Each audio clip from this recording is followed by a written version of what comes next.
Greetings one last time to the wonderful doctoral students here in PMIN897 DMIN Project Design. As you know, this is the candidacy phase of your doctoral program. So the idea is to cross the finish line here in the summer semester and move on to 899. You know, that's your dissertation phase. Of course, it's quite intensive, but it's why ultimately you're in this program, to be able to engage in personal research and then to record all of the result of that in a dissertation. So welcome to Module 8. It's the final 1-week module of the summer semester here in week 14. So I wanted to check in with you one last time. I kind of like this, a little cartoon that says the end is near. Actually, this is just the beginning. So in a sense, you have completed all of your coursework. When you complete 897, you will be all but dissertation. The dissertation phase is all that is left. And I know you're excited about the possibility of beginning to do your research and to find out what you will find and to draw conclusions that will be helpful to all kinds of people for years to come. So as you know, the conclusion of our 897 experience involves the student profile, which is kind of a quick process, but a very important opportunity to reflect on your experience in the Doctor of Ministry program. So it's just a template, as you know, to download and respond to. There is one final discussion forum on the HSR process.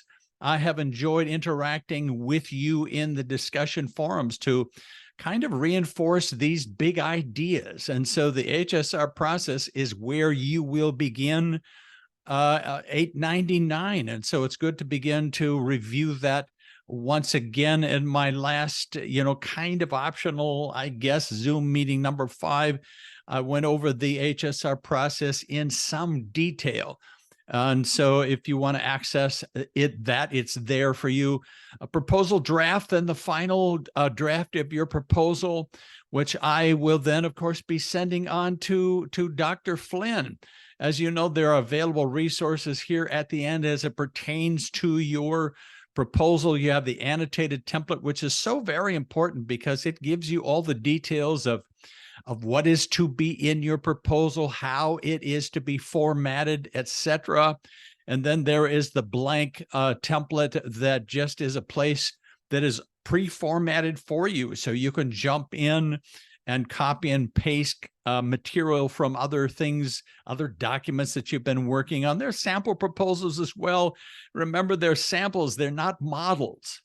So every proposal looks a little bit different. Now, for me, I find it helpful to see an example, something that I can visualize and then realize, okay, I'm going to have to go on from there and do what is relevant for me. But they're there for you as well. In terms of the dates, now these are our only hard dates. And of course, these end up being fall semester dates, not spring. August the 12th is the last day of the summer semester. And so, as you know, the registrar kind of oversees this process. This is not something that any of the schools can control, let alone any of the faculty members. So the registrar, they do a wonderful job and they hold our feet to the fire when it comes to these hard deadlines. So 11:59 p.m. Eastern Standard Time. I guess this would actually now be daylight savings. Anyway, it's Eastern Time, 11:59 p.m. August the 12th is the last day of the semester. The registrar does not want us accepting any work after the last day of the semester.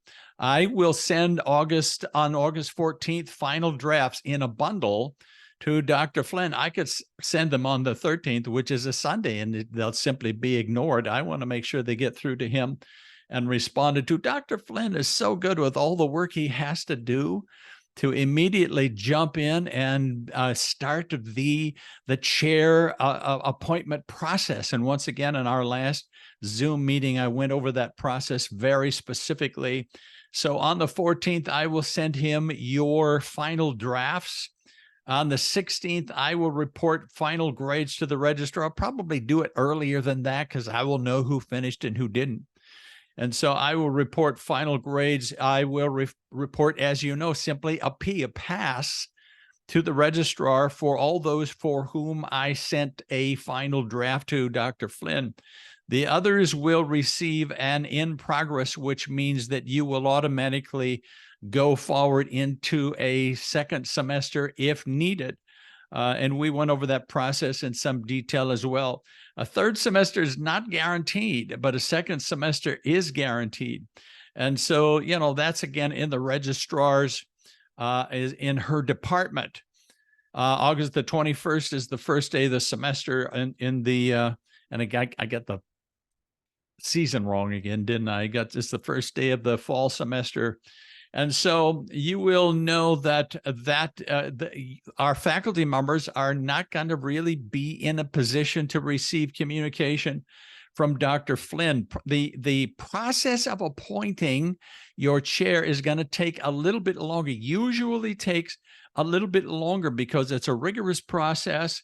And so don't say, okay, did you send my final proposal into Dr. Flynn? How come I haven't heard yet? Well, listen, everybody's working as fast as they can.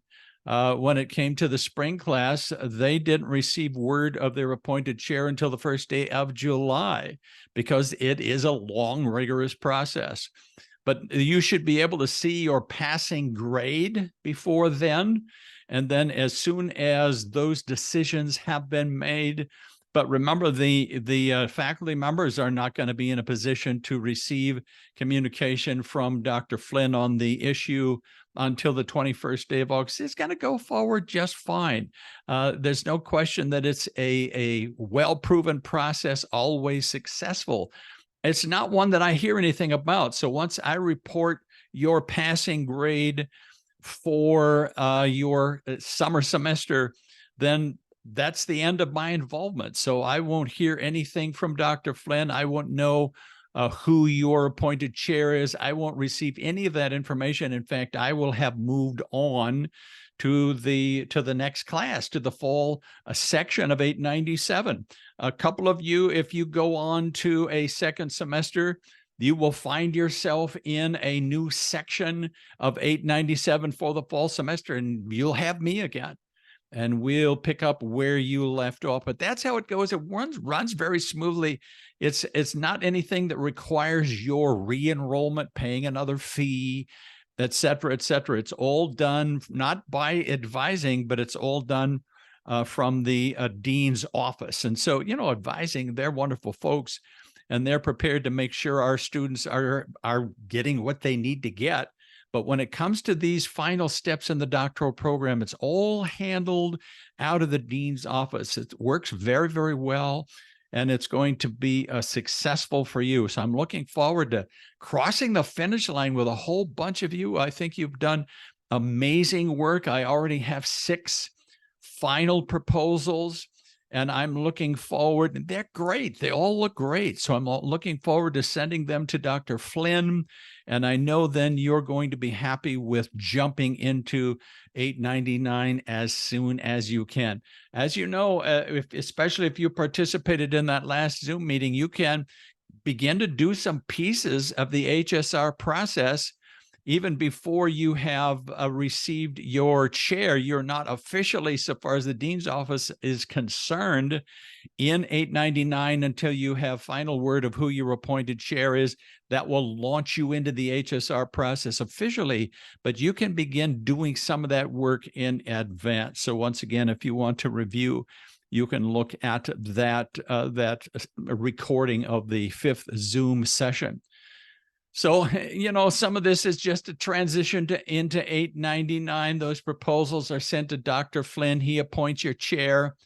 The CITI training and application form is available to you now. You can jump into that, particularly if you know you're done. Basically, you're done with 897. You can begin to jump into that. And then in the fall semester, the chair will oversee the conversion of your proposal into Chapter 1 while you complete your application for HSR. So that's how it's going to work. And off you go, running into your project, your dissertation. You will submit chapters to your chair, 1 chapter at a time. And I'm convinced that you will do very, very well indeed. Research proposal, as you know, is such an important part of the formal academic research and writing process. It's really ultimately the sweet spot for this 897 experience. It is going to be your great accomplishment that will make you all but dissertation as a doctoral student. And so I'm looking forward with joy to the possibility and ultimately the assurance that we will cross the finish line and you will be able to move on to your great project. So it's been such an honor to participate with you and to be a part of your summer experience. Please know that all this week, every day of the week, I will be available for you, working with you, partnering with you, looking forward to concluding this process with you. So God bless you, everybody. Just have a great week.